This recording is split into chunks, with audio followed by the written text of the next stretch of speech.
ഈ പൊതുവിൽ ആളുകൾ അല്ലെങ്കിൽ ബ്രാൻഡുകൾ സോഷ്യൽ മീഡിയയിൽ വരുത്തുന്ന തെറ്റുകൾ അല്ലെങ്കിൽ മണ്ടത്തരങ്ങൾ എന്തൊക്കെയാണ്? ഒരുപാട് മണ്ടത്തരങ്ങൾ വരുന്നുണ്ട്. പക്ഷേ ഇതിൽ പലപ്പോഴും മണ്ടത്തരം ഈ സോഷ്യൽ മീഡിയ ഒരു തിങ്ങെന്ന് പറയുകയാണെങ്കിൽ ഇന്ന് കാണിക്കുന്ന മണ്ടത്തരം നാളെ മണ്ടത്തരമാകണമെന്നില്ല. പല സമയത്തും ക്രൈസിസ് മാനേജ്മെൻറ്റ് പൂർണ്ണമായിട്ട് സോഷ്യൽ മീഡിയ സ്ട്രാറ്റജിസ്റ്റുകൾക്ക് പോലും പ്രെഡിക്റ്റ് ചെയ്യാൻ പറ്റില്ല.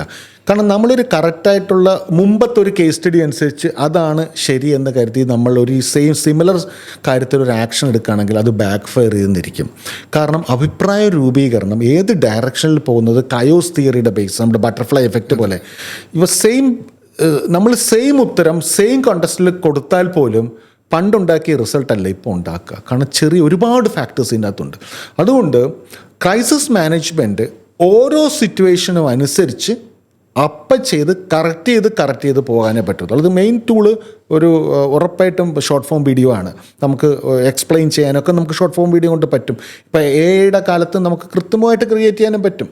അത് എന്തുമാത്രം എത്തിക്കലി കറക്റ്റാണെന്നൊന്നും ഒരു ഡിബേറ്റാണ്, ബട്ട് ഇറ്റ്സ് പോസിബിൾ. അങ്ങനെ ചെയ്യാൻ പറ്റും.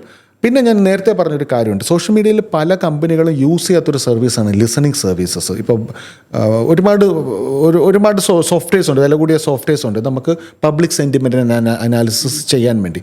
ഇപ്പോൾ മൾട്ടിനാഷണൽ കമ്പനികളൊക്കെ ചെയ്യുന്നത് വെച്ചാൽ, ഇപ്പോൾ ഫോർ എക്സാമ്പിൾ ഏതെങ്കിലും കമ്പനി ഒരു ബേബി ഫുഡ് ഒരു മാർക്കറ്റിൽ ഇറക്കാൻ പോകുന്നുണ്ടെങ്കിൽ ആ ബേബി ഫുഡ് മാർക്കറ്റിൽ ഇറക്കാൻ വേണ്ടി അവിടുത്തെ സ്ത്രീകൾ എങ്ങനെയാണ് ബേബി ഫുഡിനെ കാണുന്നത് എന്നുള്ളൊരു ഒപ്പീനിയൻ എടുക്കാൻ പറ്റും. അവരെന്താണ് പെർസീവ് ചെയ്യുന്നത്. അപ്പോൾ അവർ നോക്കുകയാണ് അതിൻ്റെ സെൻറ്റിമെൻറ്റ്സ് കറക്റ്റല്ല.